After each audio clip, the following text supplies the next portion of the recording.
that we have done very well in our first Africa Climate Summit.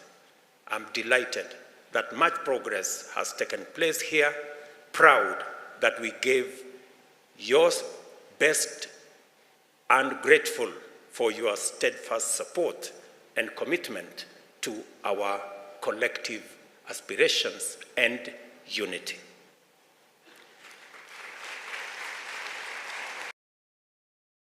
Industrialization, and I promise that I will do my very best. I also thank the Africa Union and the Africa Union Commission for their unstinting support for my leadership at the CAHOS and for this summit. Musa Faki and your team, Joseka and your team, thank you very much.